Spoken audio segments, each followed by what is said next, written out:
제4 인터넷 전문은행 예비인가에 예상보다 많은 컨소시엄 4곳이 신청서를 냈습니다. 유력 후보가 돌연 참여를 포기한 가운데 높은 사업성을 기대하고 다른 주자들이 대거 몰렸다는 평가입니다. 그런데 일부 컨소시엄의 경우 주주 구성을 확정짓지 못했거나 아예 허위로 기재했다는 의혹이 제기되고 있는 것으로 저희 한국경제TV 취재 결과 확인됐습니다. 사안을 단독 취재한 전범진 기자 전화로 연결돼 있습니다. 전범진 기자, 일단 이번 사업에 참여하는 컨소시엄들이 최종적으로 확인이 된 거죠? 예, 그렇습니다. 금융위는 오늘 지난 25일부터 26일까지 진행된 인터넷 전문은행 예비인가 신청에 총 4개 컨소시엄이 참여했다고 밝혔습니다. 소소뱅크와 포도뱅크, 한국소호은행 AMG뱅크 등 신청인들은 자금 조달 방안과 주주 구성, 사업계획서 등을 제출해 금융당국의 심사를 받게 됐습니다. 각 컨소시엄들은 충분한 자본력과 기존 금융권이 제공하지 못한 혁신적인 금융 서비스, 서민 및 지역 금융을 공급할 수 있다는 점을 증명해야 합니다. 당국은 약 3달 동안 심사를 진행해 빠르면 6월엔 예비인가 대상을 발표할 예정입니다. 네.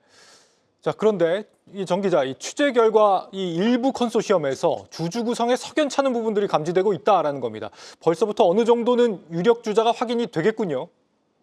예, 현재 시장에서 가장 앞서 있다는 평가를 받는 것은 한국소호은행입니다. 5대 시중은행 중 2곳과 보험, 증권, 저축은행 등 전 금융권에 걸쳐 폭넓은 주주 구성에 성공했다는 평가를 받습니다. 당초 유력 경쟁자로 거론되던 더존뱅크와 유유뱅크 컨소시엄이 각각 참여를 포기하거나 재검토하면서 기업들이 대거 소호은행으로 몰린 것으로 알려졌습니다. 나머지 컨소시엄 일부는 자금 동원 능력이 불안한 것을 넘어 제대로 된 참여사 확보에 성공했나조차 의심스러운 상황입니다. 포도뱅크 컨소시엄은 메리츠증권과 메리츠화재, 군인공제회 등의 참여를 확보했다고 주장했는데요. 취재에 응한 메리츠 측은 투자 확약이나 상호 양해각서 등 컨소시엄 참여를 확정한 바가 전혀 없다며 포도뱅크 측 주장은 사실무근이라고 해명했습니다. 군인공제회 역시 투자 확약 등 확정적인 컨소시엄 참여 의사를 드러내지 않은 것으로 알려졌습니다. 네.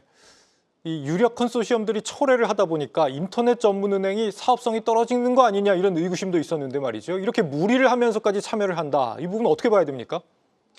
예, 과거에는 인터넷 전문은행이 몇 년 동안 적자를 기록하며 수익성에 강한 의구심을 받았던 것도 사실입니다. 하지만 카카오뱅크와 K뱅크가 흑자를 이어가고 있고 지난해 토스뱅크가 출범 후 최초로 연간 순익 창출에 성공했습니다. 특히 당국이 2023년 가계부채 관리 및 금융권 경쟁 확대의 일환으로 대환대출 비교 플랫폼을 실시하자 인뱅의 가계대출 규모는 2배가량 급증했습니다. 지점이 없고 직원도 적은 인뱅은 낮은 고정 비용을 무기로 시중은행 대비 저금리의 대출을 제공할 수 있기 때문입니다. 이렇다 보니 기존엔 인뱅에 흥미를 보이지 않던 증권사와 보험사까지 이번 인가전에는 참여하게 됐다는 설명이 나옵니다. 지금까지 금융위원회에서 한국경제TV 전범진입니다.